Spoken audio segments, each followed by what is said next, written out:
창세기 22장 1절부터 14절까지 제가 말씀을 봉독하겠습니다.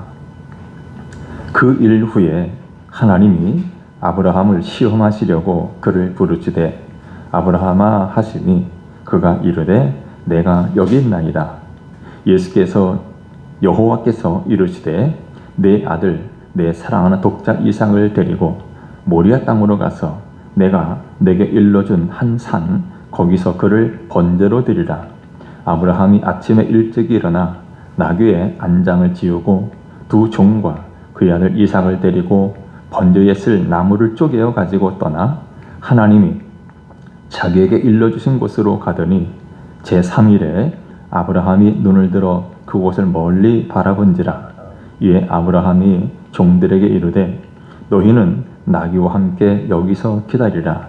내가 아이와 함께 저기 가서 예배하고 우리가 너희에게로 돌아오리라 하고 아브라함이 이에 번제 나무를 가져다가 그의 아들 이삭에게 지우고 자기는 불과 칼을 손에 들고 두 사람이 동행하더니 이삭이 그 아버지 아브라함에게 말하여 이르되 내 아버지여 하니 그가 이르되 내 아들아 내가 여기 있노라. 이삭이 이르되 불과 나무는 있거니와 번제할 어린 양은 어디 있나이까? 아브라함이 이르되 내 아들아 번제할 어린 양은 하나님이 자기를 위하여 친히 준비하시리라 하고 두 사람이 함께 나아가서 하나님이 그에게 일러주신 곳에 이른지라. 이에 아브라함이 그곳에 제단을 쌓고 나무를 버려놓고 그의 아들 이삭을 결박하여 제단 나무 위에 놓고 손을 내밀어 칼을 잡고 그 아들을 잡으려 하니 여호와의 사자가 하늘에서부터 그를 불러 이르시되 아브라함아 아브라함아 하시는지라. 아브라함이 이르되 내가 여기 있나이다 하며 사자가 이르시되 그 아이에게 내 손을 대지 말라. 그에게 아무 일도 하지 말라. 내가 내 아들 내 독자까지도 내게 아끼지 아니하였으니 내가 이제야 내가 하나님을 경외하는 줄을 아노라. 아브라함이 눈을 들어 살펴본즉 한 순양이 뒤에 있는데 뿔이 수풀에 걸려 있는지라. 아브라함이 가서 그 순양을 가져다가 아들을 대신하여 번제로 드렸더라. 아브라함이 그 땅 이름을 여호와 이레라 하였으므로 오늘날까지 사람들이 이르기를 여호와의 산에서 준비되리라 하더라. 아멘. 하나님은 오늘 우리 모든 하나님의 사람들에게 요구하시는 것, 원하시는 것이 있습니다. 그것은 다름이 아니라 세상의 그 무엇보다도 하나님을 더 사랑하라 라는 말씀입니다. 하나님 세상의 그 무엇보다도 그 누구보다도 하나님만 사랑하기를 원하십니다. 베드로 사도가 예수님을 배반하고 자기 길로 갔을 때 예수님께서 그를 찾아가셨습니다. 그리고 그에게 물으셨습니다. 요한의 아들 시몬아, 내가 이 사람들보다 나를 더 사랑하느냐? 예수님은 3번이나 반복해서 물으셨습니다. 내가 이 사람들보다 나를 더 사랑하느냐? 오늘 주님이 여러분에게 이렇게 물으신다면 여러분은 이 질문 앞에 무엇이라고 대답하시겠습니까? 베드로 사도는 그러합니다. 내가 주님을 사랑하는 줄 주님께서 아십니다 라고 고백했습니다. 저와 여러분 모두도 이와 같은 고백, 이와 같은 대답 할 수 있기를 바랍니다. 세상 그 누구보다도, 세상 그 무엇보다도 우리는 주님을 더, 우리 하나님을 더 사랑할 수 있기를 바랍니다. 그저 입으로만 주여 주여 하는 것이 아니라 그런 가식적인 고백에 우리 하나님 절대로 속지 않으십니다. 진정으로 하나님을 사랑하는 것, 하나님 말씀에 순종함으로 하나님을 사랑하는 것을 보여달라라고 요구하십니다. 오늘 본문에 하나님이 아브라함을 시험한 내용이 나오는데 한마디로 하나님께서 아브라함을 시험한 내용이 무엇이냐면 하나님을 정말 사랑하는가라는 것입니다. 여러분, 아브라함은 오래전부터 하나님께서 약속하셨던 아들을 얻었습니다. 아들을 얻고 너무나 기뻐서 어쩔 줄 몰라 합니다. 그야말로 아브라함에 있어서 아들 이삭은 그의 전부였습니다. 그 자신의 생명보다도 더 소중한 아들이었습니다. 뿐만 아니라 한동안 아내 사라와 여종 하갈의 갈등 문제로 가정이 어려웠었는데 하나님의 뜻에 따라서 여종 하갈과 아들 이스마엘을 멀리 떠나 보내는 것으로 매듭을 지었습니다. 또한 이웃나라의 왕 아비멜렉도 아브라함에게 사실상 굴복하고 아브라함과 평화조약을 체결해서 이제 아브라함의 삶에 오랜만에 진정한 의미에서 평화가 찾아왔습니다. 자, 이렇게 아브라함의 생애에서 가장 번영과 안정과 평안을 누리고 있던 어느 날 하나님께서 아브라함을 부르시더니 청천벽력 같은 말씀을 하셨습니다. 내 아들 사랑하는 독자 이삭을 데리고 모리아 땅으로 가서 내가 내게 일러준 한 산 거기서 그를 번제로 드리라 라는 것이었습니다. 독자 이삭을 번제로 드리라는 것. 왜 하나님이 이 말씀을 하십니까? 이 말씀의 실체는 오늘 본문 1절에서 우리가 알 수가 있습니다. 하나님 분명히 밝히십니다. 그 일 후에 하나님이 아브라함을 시험하시려고 그를 부르시되 라고 말씀했습니다. 아브라함을 시험하시려고. 그러니까 하나님께서 아브라함에게 아들 이삭을 번제로 바치라 라는 말씀은 하나님께서 아브라함을 시험하신 것이다 라는 것이죠. 그렇다면 하나님은 왜, 무엇 때문에 아브라함에게 이런 엄청난 시험을 행하신 것일까요? 일반적으로 성경에서 사용되는 시험이라는 말은 실제로는 두 가지로 구분할 수가 있습니다. 같은 시험이지만 어떤 것은 하나님의 테스트로, 그리고 또 하나는 마귀의 유혹으로 볼 수가 있습니다. 마귀의 유혹은 당연히 우리 인생이 무너지고 망가지고 깨지게 하는 것이 그 목적입니다. 반면 하나님의 테스트는 우리의 삶에 우상이 될 만한 것들을 제거하고 결국에 가서는 우리를 세워주시는 데 목적이 있습니다. 그 시험을 통해서, 그 테스트를 통해서 우리에게 더 귀한 복을 주시기 위함입니다. 만일 우리가 준비가 되어 있지 않으면 아무리 하나님이 복을 주셔도 그것을 누릴 수가 없기 때문에 그야말로 밭을 갈아엎는 것처럼 우리를 준비시켜서 복을 주시려는 것이 하나님의 시험, 테스트입니다.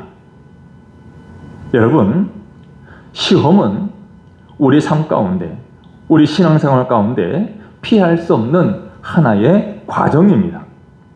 그러므로 지금 우리가 시험을 당하고 있다면 어떤 시험인지를 먼저 잘 분별해야 됩니다. 과연 하나님이 나를 테스트하시는 것인지 아니면 마귀의 유혹인지를 분별할 수 있어야 합니다. 그리고 그것이 하나님 주시는 테스트라는 확신이 온다면 혹시라도 지금 내 삶에서 하나님보다도 더 앞세우는 것, 하나님보다 더 소중하게 여기는 것, 우선하는 것이 없는가를 살펴봐야 합니다. 여러분, 하나님께서 아브라함에게 주신 시험은 어떤 시험입니까? 앞서 말한 대로 내 사랑하는 독자 이삭을 번제로 드리라 라는 것이죠. 아들 이삭을 번제로 드리라. 이들의 말씀했습니다. 여호와께서 이르시되 내 아들 내 사랑하는 독자 이삭을 데리고 모리아 땅으로 가서 내가 내게 일러준 한 산 거기서 그를 번제로 드리라 라고 말씀했습니다. 아브라함이 아들 이삭을 100세에 얻었습니다. 100세에 얻게 된 이삭, 얼마나 그를 사랑했는지 모릅니다. 우리가 결혼을 하고 아이를 낳습니다. 때로는 어떤 부부는 10년이 지나도 아이를 낳지 못하다가 10년이 지나서 15년이 지나서 뒤늦게 아이를 낳는 경우도 있죠. 이렇게 조금만 늦어도 아이가 귀할 텐데 아브라함은 100세나 되어서 아들 이삭을 얻었으니 그 아들이 얼마나 귀했겠습니까? 앞서 86살에 여종 하갈을 통해서 이스마엘을 얻었을 때 그때도 기뻤지만 사라를 통해서 아들 이삭을 얻었을 때는 훨씬 더 기뻤습니다. 너무나 좋았습니다. 세상 이보다 더 좋을 수는 없다라는 표현이 그에게 어울립니다. 그런데 하나님께서 아브라함에게 아들 이삭을 내놓으라라고 말씀하십니다. 아들 이삭을 내놓으라. 이삭을 포기하라는 것입니다. 여러분, 하나님께서 이삭을 표현할 때 뭐라고 표현하십니까? 오늘 본문에 보면 내 아들, 내 사랑하는 독자라고 말씀하십니다. 이것은 무엇을 말합니까? 아브라함에게 있어서 이 아들이 얼마나 소중한가를 잘 말해줍니다. 내 아들, 내 사랑하는 독자. 하나님께서도 이 아브라함이 이 이삭을 얼마나 소중하게 여기고 있는가를 잘 알고 계셨습니다. 자, 그렇다면 여러분, 참된 믿음이 무엇일까를 생각해 봅니다. 참된 믿음이란 나에게 가장 소중한 것을 하나님을 위해서 포기하는 것입니다. 나의 가장 소중한 것, 그것을 하나님을 위해서 포기하는 것. 그리고 포기의 강도가 높아지면 높아질수록 우리 믿음의 강도도 높아집니다. 여러분, 사실 우리가 하나님을 위하여 포기하는 것이 없으면 아무리 교회에 오래 다녔어도 우리 믿음이 성장하지 않습니다. 하나님을 위하여 포기하면 포기할수록 포기하는 것들이 많고 포기 강도가 높아질수록 우리 믿음이 성장하고 우리 믿음의 강도가 높아집니다. 지금 하나님께서 아브라함에게 주신 시험은 내 아들, 내 사랑 독자를 포기하라는 것입니다. 여러분, 이 시험은 하나님을 신뢰하지 않고서는 절대로 통과할 수가 없습니다. 진짜 믿음은 하나님을 나보다 더 신뢰하는 것이 진짜 믿음입니다. 여러분, 사람들이 자기 자신을 의지합니다. 왜 자신을 의지할까요? 사람들이 자기 자신을 의지하는 이유는 하나님을 신뢰하지 못하기 때문입니다. 하나님을 믿는다라고는 말하지만 아직도 믿지 못해요. 그래서 자신을 더 의지합니다. 그러니까 하나님을 신뢰하지 못하는 이유는 자신을 더 믿기 때문입니다. 여러분, 하나님께서 아브라함에게 사랑하는 아들을 포기하라라고 하신 것은 아브라함이 이삭을 포기할 때에 비로소 하나님에 대한 온전한 믿음을 갖게 되기 때문입니다. 이처럼 믿음이란 무엇인가? 하나님을 신뢰하기 때문에 내가 가장 아끼고 좋아하고 귀하게 여기며 사랑하는 것, 그것을 포기하는 것입니다. 하나님을 신뢰하기 때문에 포기하는 거예요. 하나님을 믿는다는 것은 나 중심에서 하나님 중심으로 산다는 것을 의미합니다. 여러분, 나에게 있어서 가장 소중하고 가장 귀한 것 무엇입니까? 오직 하나님이십니다. 여러분, 우리가 믿음이 성장하지 못하거나 혹은 온전한 믿음이 되지 않는 이유가 무엇이겠습니까? 그것은 아직도 내가 아끼고 사랑하는 그곳에서 떠나지 않기 때문입니다. 포기하지 않기 때문에. 하나님을 믿는다라고 하면서도 아직도 내가 아끼고 사랑하는 것, 그것 계속 붙잡고 또 그것에 의지하며 살려고 하기 때문에 온전한 믿음으로 나아가지 못하는 것입니다. 그러므로 우리가 하나님을 온전히 믿고 따른다라는 것은 다른 것들, 내가 볼 때 소중한 것, 내가 볼 때 귀한 것, 내가 아끼는 것, 그것까지도 포기하는 것, 이것이 바로 하나님을 믿고 따른다는 것입니다. 하나님께서 아브라함에게 사랑하는 아들 이삭을 번제로 드리라 라고 말씀하셨습니다. 번제로 드리라. 이런 번제로 드리는 것이 무엇입니까? 아브라함이 아들 이삭을 번제로 드리는 것은 아버지 아브라함이 직접 자기 아들을 칼로 찔러 죽이거나 혹은 목을 따서 죽이고 그의 배를 가른 다음에 안에는 내장들 다 꺼내고 칼로 살과 뼈를 바르고 그리고 각을 떠서 불에 태워서 바치라라는 것입니다. 여러분, 보통 아버지가 아들에게 어떻게 그렇게 할 수 있습니까? 아버지로서 자기 아들에게 도저히 행할 수 없는 일입니다. 그런데 우리가 여기서 한 가지 생각할 것은 이와 같이 우리 예수님께서는 십자가에 달려 자신이 번제물이 되어 주셨습니다. 예수님께서는 아낌없이 자신의 모든 것을 우리를 위해서 십자가에서 쏟아 주셨습니다. 그러므로 누구든지 주 예수 그리스도의 은혜로 구원받은 성도들은 주님을 위해서 우리의 몸을 온전히 드릴 수 있어야 합니다. 여러분 자신을 온전히 하나님 기뻐하시는 거룩한 산제물로 드릴 수 있기를 바랍니다. 이처럼 하나님께서는 아브라함에게 아들 이삭을 번제로 바치라는 시험을 하셨는데 하나님께서는 아브라함의 이 시험을 통해서 무엇이 믿음인가를 우리에게 알려주십니다.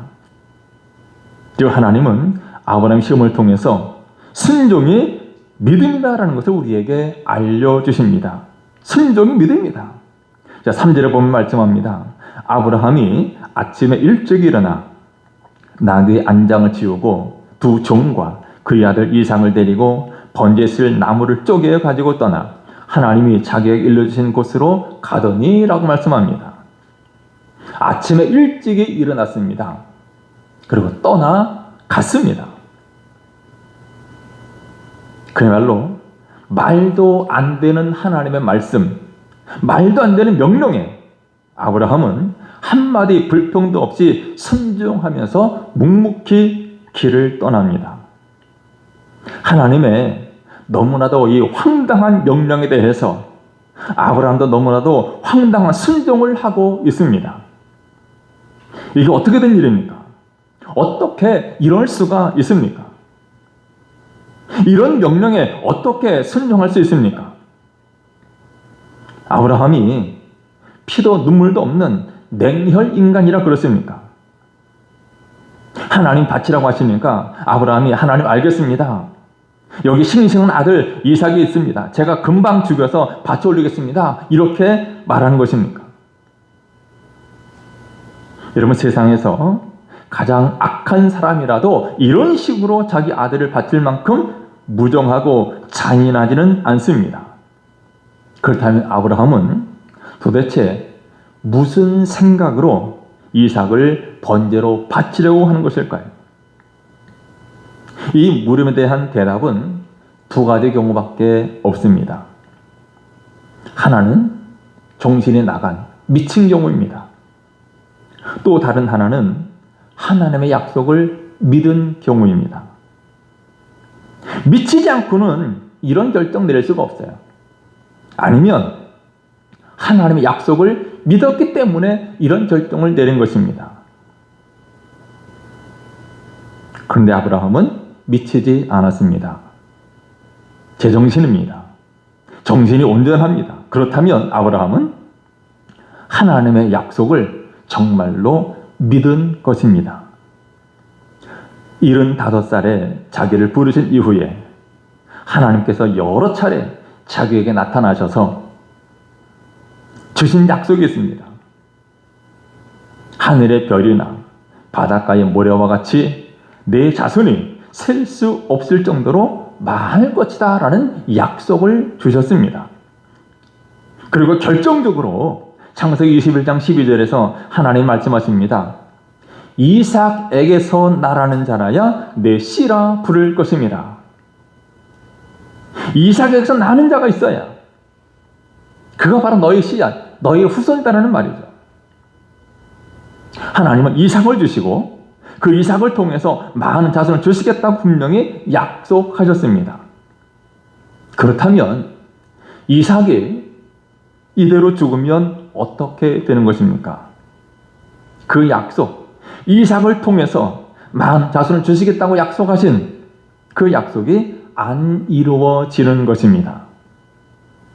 자, 그러니까 아브라함은 왜 지금 하나님께서 이런 말도 안 되는 황당한 명령을 하시는지 정확히 알 수 없고 이해할 수는 없었습니다. 또 지금 이삭이 죽으면 당연히 하나님의 그 약속이 이루어질 수 없을 것인데 그 다음은 어떻게 되는지, 이삭을 번제로 바치면 그 다음에는 어떻게 되는지 정확히 알지는 못합니다. 그러나 그는 하나님께서 약속해 주신 말씀을 분명히 알았고 그 약속을 끝까지 믿었습니다. 그러니까 이런 식으로 생각했던 것입니다. 내가 하나님 앞에 아들 이삭을 번제로 드리지만 결코 이삭은 죽을 수가 없다. 이삭에게서 수많은 후손들이 나와야 한다. 그래야 하나님의 약속이 성취될 텐데 그렇다면 이삭은 죽을 수가 없다라고 생각을 한 것입니다. 이런 아브라함의 믿음을 히브리서 11장에서 잘 설명해 줍니다. 자, 히브리서 11장 19절 같이 한번 읽어봅니다. 시작. 그가 하나님이 능히 이삭을 죽은 자 가운데서 다시 살리실 줄로 생각한지라. 아멘.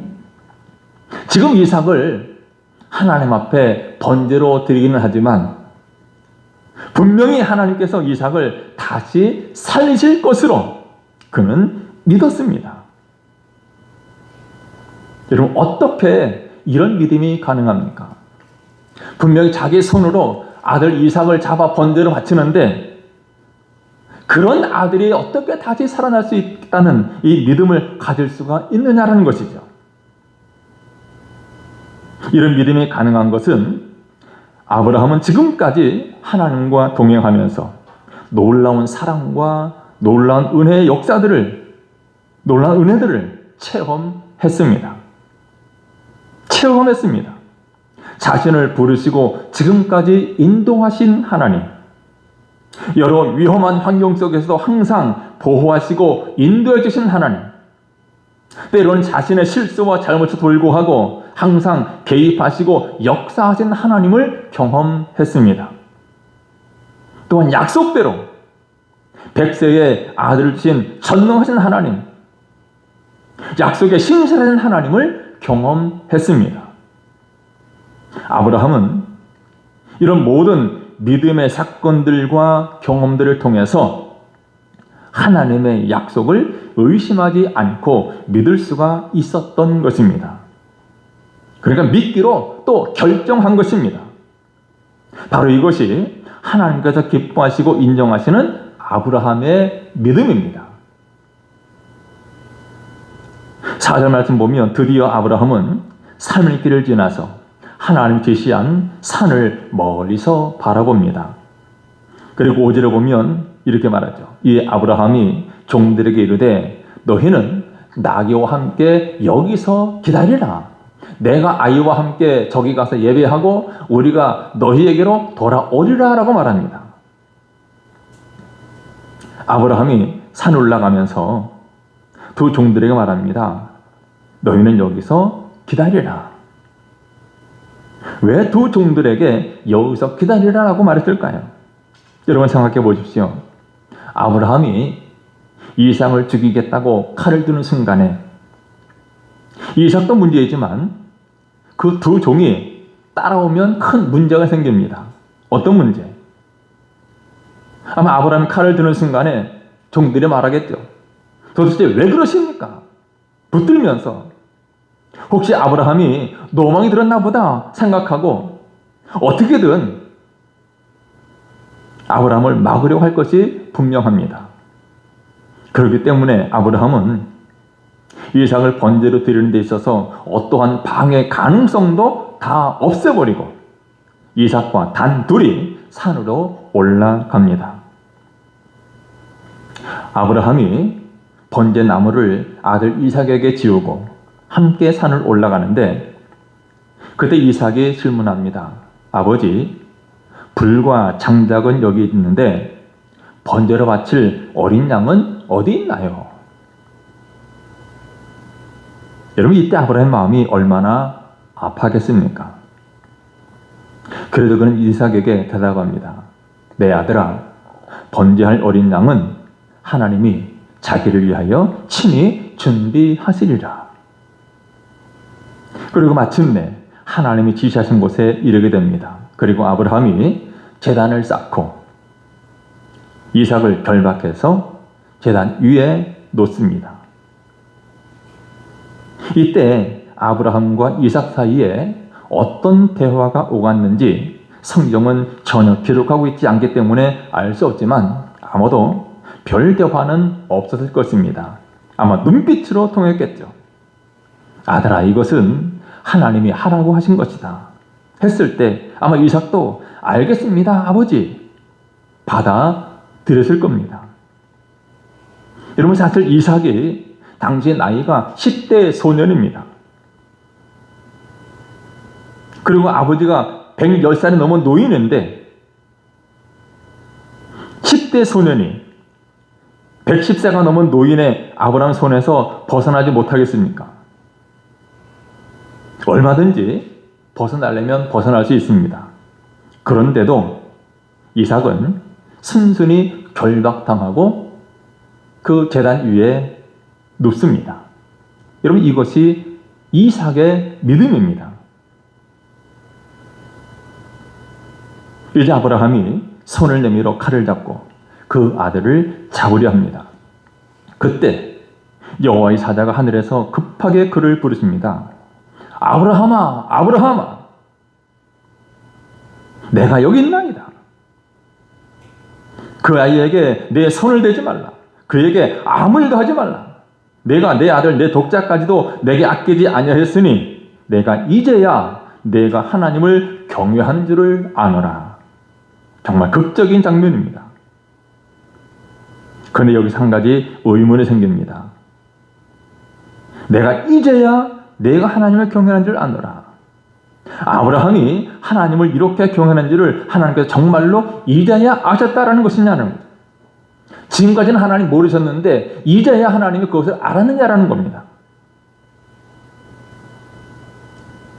13절에 보면 하나님은 이미 이삭을 대신할 양을 준비해 놓으셨습니다. 아브라함이 살펴보니까 한 순양이 뿔에 수풀에 걸려 있습니다. 아브라함이 가서 그 순양을 가져다가 아들을 대신하여 번제로 드렸습니다. 여기서 중요한 것은 이삭이 죽어야 했지만 죽지 않았다는 사실입니다. 이삭 대신에 한 순양이 잡혀서 죽임을 당하고 번제로 바쳐집니다. 비록 자기 아들인 이삭이 죽지 않았지만 아브라함에게는 이 희생이야말로 마치 자기 아들을 직접 드린 것과 같은 번제였습니다. 그러니까 지금 하나님께서 원하시는 것, 하나님이 원하시는 것은 사실 이삭의 죽음이 아니라 아브라함의 믿음이었던 것입니다. 어떤 믿음? 하나님만 신뢰하고 하나님만 경외하며 하나님께만 순종하는 믿음.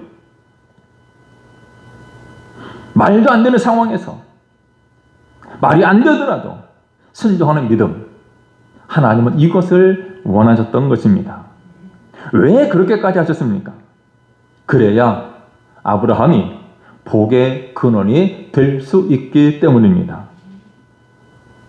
아브라함의 인생이 망가지면 아브라함이 하나님께 순종하지 않는다면 그는 결코 복의 근원이 될 수가 없습니다. 그래서 그것을 다 정리해 주신 것입니다. 그러니까 하나님께서 이제야 아브라함이 하나님 당신을 경외한 줄을 아신 것이 아니라 이 사건을 통해서 아브라함으로 하여금 확실한 믿음과 순종을 체험하게 하신 것입니다. 한마디로 말하면 아브라함의 믿음의 차원을 한 단계 높여 주신 것입니다. 그리고 하나님은 이렇게 시험을 통과한 아브라함에게 더 큰 복을 약속하셨습니다. 16절 18절 말씀입니다. 내가 이같이 행하여 내 아들 내 독자도 아끼지 아니하였은즉 내가 내게 큰 복을 주고 내 씨가 크게 번성하여 하늘의 별과 같고 바닷가의 모래와 같게 하리니 내 씨가 그 대적의 성문을 차지하리니 또 내 씨로 말미암아 천하 만민이 복을 받으리니 이는 내가 나의 말을 준행하였음이니라. 여러분, 시험이 결코 나쁜 것이 아닙니다. 그 시험을 통해 성공을 거두고 그 시험을 통해 하나님의 은혜와 복을 받습니다. 이제 말씀을 정리합니다. 여러분, 시험은 우리가 피할 수 없는 하나의 과정입니다. 특별히 하나님의 테스트는 우리의 삶에 우상이 될 만한 것들을 제거하고 결국에 가서는 우리를 세워주는 데 목적이 있습니다. 우리에게 더 귀한 복을 주시기 위함입니다. 여러분, 믿음이란 하나님을 신뢰하기 때문에 내가 가장 아끼고 좋아하고 귀하게 여기며 사랑하는 것 포기하는 것이라고 했습니다. 그러므로 중요한 것은 하나님 말씀에 순종하는 것입니다. 때로는 내 상식으로, 내 경험으로, 인간적인 생각으로 이해가 가지 않더라도 하나님의 뜻에 나의 인생을 던져야 합니다. 그런데 이렇게 하나님의 뜻에 순종하면 사실은 잃는 것이 아니라 오히려 받습니다. 내가 움켜쥐고 있어야 안전할 것 같지만 오히려 하나님께 드릴 때 안전합니다. 여러분, 하나님은 우리가 생각하지 못했던 의외의 방식으로 우리를 인도해 주십니다. 그러면 여러분, 지금 내 삶이 힘들다고 도망가지 말고, 괴롭다고 돌아서지 말고, 오직 하나님 말씀 신뢰하면서 또 하나님을 사모하고 간절히 하나님을 찾으며 나아가는 저와 여러분 되시기를 주님의 이름으로 축원합니다. 기도하겠습니다. 걸어가신 우리 하나님께서 우리에게 더 큰 은혜를 주시려고 때로 우리를 시험하시고 연단하시는데 하나님 우리에게 은혜 베풀어 주시되 하나님의 시험에 통과하게 하시고 그래야 하나님께 인정받고 하나님 예비하신 크고 놀라운 은혜를 누리게 하여 주옵소서. 때론 우리가 하나님의 말씀을 또 하나님의 지시와 명령을 우리 생각으로 다 이해하지 못한다 할지라도 하나님의 말씀을 또 하나님을 신뢰하고 믿음으로 순종하는 저희들 되게 하여 주옵소서. 끝까지 주님 말씀 신뢰하고 우리 하나님을 사모하는 가운데 우리 하나님을 구하고 찾는 삶 살아가게 해 주옵소서. 예수님의 이름으로 기도드리옵나이다. 아멘.